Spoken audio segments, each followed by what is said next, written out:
Welcome to Real Talk, the show where we look at issues facing our youth. My name is Ome Kongo and I'm your host, and today we're talking about a very serious issue that many people don't talk about across the country. We're looking at the issue of domestic violence. Today I have with me a woman who is a writer of love, drama, lyrics, stage plays, children's stories, and more.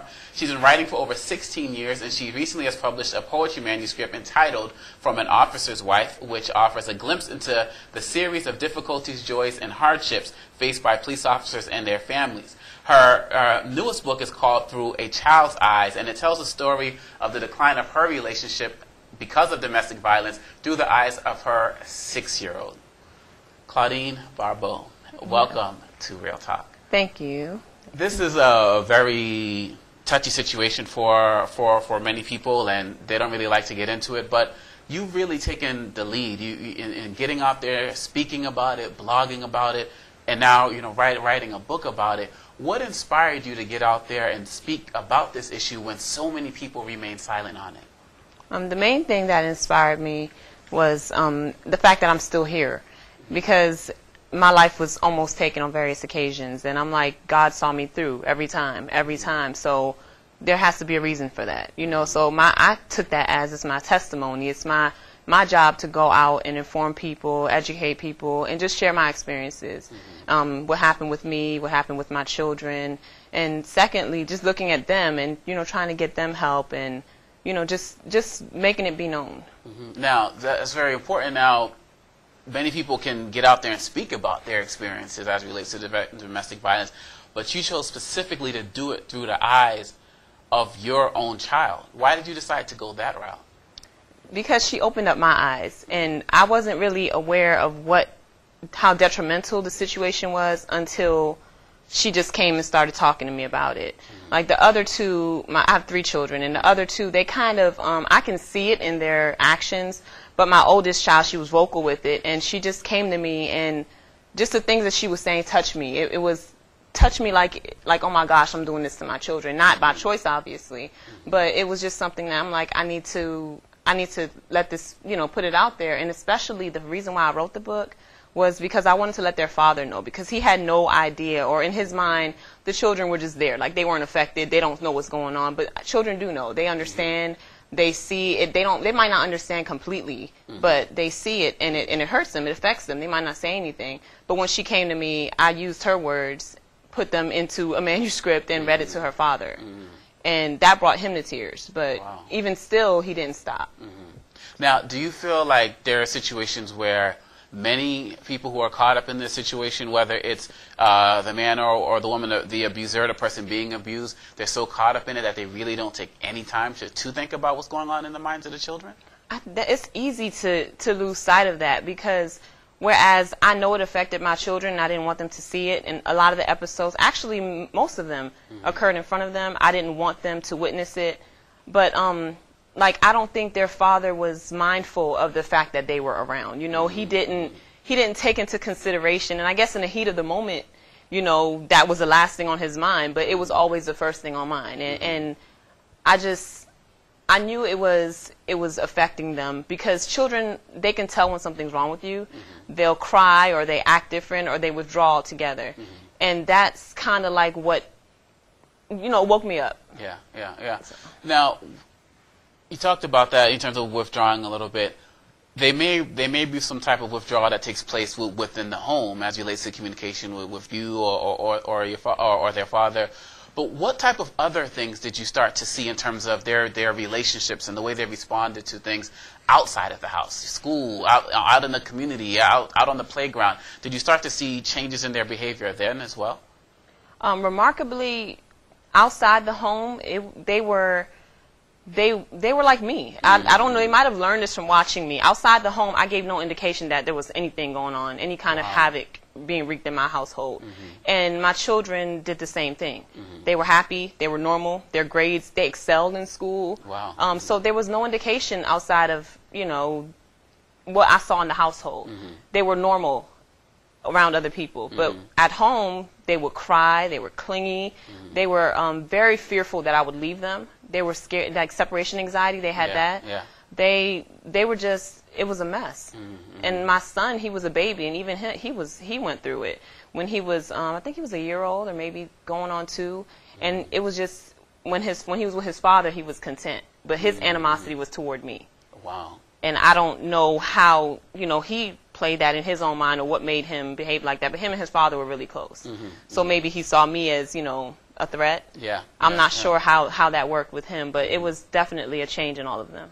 Now, did you notice a difference between the way your daughters would interact with your father? You said, your son was close, but how did it affect your daughters in terms of how they related to him? My oldest daughter, she is really mature. She kind of tried to mediate things between us. She tried to keep things just level, or tried to, if there was any kind of argument between her father and myself, she would just, Mommy, come here, or that, just trying to make it, smooth it over. Yeah. My youngest daughter, she's the one that would, she withdrew from us. She was distant. She kept it all inside. And her thing was, she is a daddy's girl, so she wanted her father, but she was afraid of him, so she gravitated toward me. But then at the same time, she gave me the blues because I guess she wanted to be around her father. Yeah. And it was just that fear there. And later I spoke to her as she gotten older, and she told me about that. And even now, she still has nightmares of, I guess the thing she saw between her father and me. But my oldest daughter, I say she was my advocate in the whole thing. Like, she never put her father down, but she was obviously my advocate. The second one was torn, and the baby boy, he was just all daddy. Wow, this is such amazing. I want to read a passage from this book that really struck me. I mean, there's many things in here that are of serious content. One of the things you wrote through the eyes of your daughter, it said, "Mommy always came to get us. She would be in tears, but she would dry our eyes and tell us, 'It's okay, babies. There's no need to cry. Things are going to be just fine.'" When you're in a situation like that, do you feel like you always have to put the needs of the children first? You always have to kind of put up this front regardless of what they're seeing to kind of protect their own sense of worth and emotions? I feel like it was necessary to do that because their world is crumbling around them. They don't understand what's going on. And I feel like if they saw me crying, or if I'm broken, then that automatically, it's like, oh my gosh, what's going on? Their stability is gone. So I always did have to put up a front for them. And that's why I used to try to, babies go upstairs, or, close the door and just stay away so they wouldn't see me in that broken state, which they did a lot of times. And then I would have to go back and try to tell them everything is okay, but they know it's not. They know something's wrong. Now, you're also an educator, so you're around lots of students. Do you come into situations where you encounter other young people who may be experiencing this at home, and if you know about these situations, do you see how they may respond in school? Does it affect what it is that they do in school and how they perform? I haven't seen any child or that I know of that has gone through anything as to the extent of what my children went through. Yeah. However, there are children who are in different situations, similar situations, that they show out in school. They're angry, and it's not their fault. They don't really know how to deal with it. So definitely, I would say that's why I think I was blessed in a regard, because my children did not exhibit, they didn't deal with it in that regard, that way. They didn't do it. They didn't scream and throw things and just all types of reactions. For a young person, and like I work with kindergarten and predominantly younger kids, like third grade and under. So with them, it's extreme sometimes, because how do you deal with that? Like, as adults, I didn't even know how to deal with it sometimes. I write, or, writing, that was my outlet. I would just write. And outside of that, I kept it inside. No one else knew what was going on. Yeah. Now I'm vocal with it, and now I blog about it, but you just don't know what to do, and the parents don't know what to do. So a lot of times the parents are like their father, or like I was. They're just the casualties of war. They're just there. You don't really think about it. Your issues, your priority is what's going on between your husband or your spouse or your boyfriend and you. Your relationship, and that's the priority. And that's where I think people go wrong. Because the children, once you have those children, they come first. Despite what's going on, they come first, especially in a situation like that. Or if not first, they're on the same level as you. They're important as well. Yeah. And what would you say to young people maybe watching? Your 6-year-old is 8 now, so none of your children are yet teenagers. But we also know that even at the high school level and the college level, I mean, we see some tragic local cases of college students and high school students who've been victim of domestic abuse. What do you say to young people now who may be finding themselves in situations with their boyfriends or their girlfriends, and they're kind of holding it in, they're kind of being silent, as you said you were in the beginning? What should they be doing as it relates to trying to get out of those situations? Speaking from my experience, when I was in that situation, I really felt like I was alone. I did not want, it was embarrassing. I didn't want to tell anybody. I didn't want anybody to know. I just kept up a facade as to, I have a happy family, and everyone believed it. My family may have been suspicious, but for the most part, everybody believed it.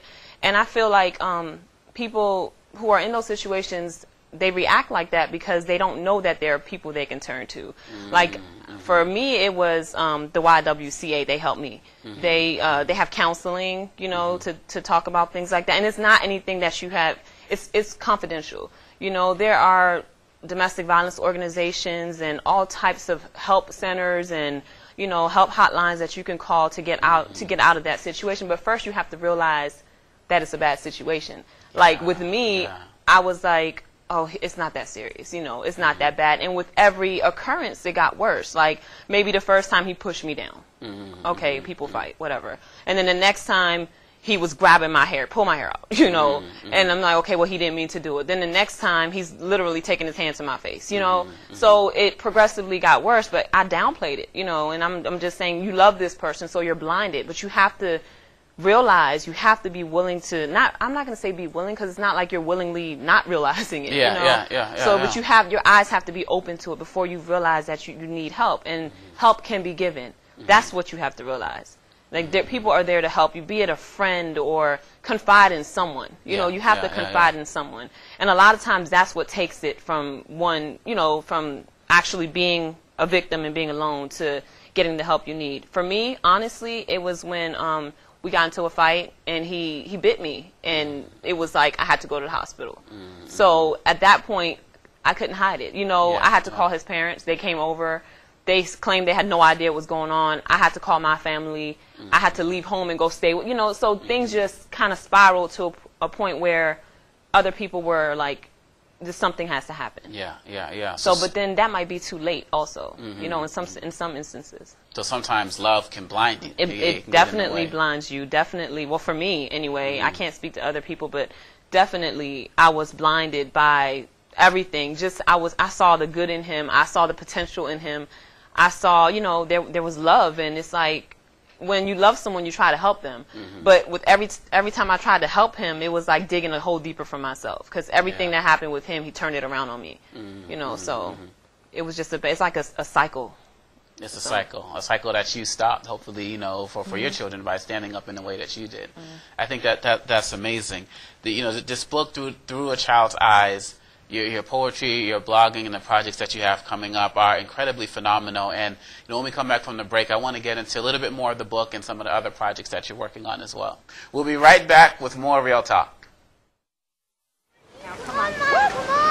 All right. I know, 2 seconds. Hang on, just stand still. Stand still. 1 second. Just stand still. Go.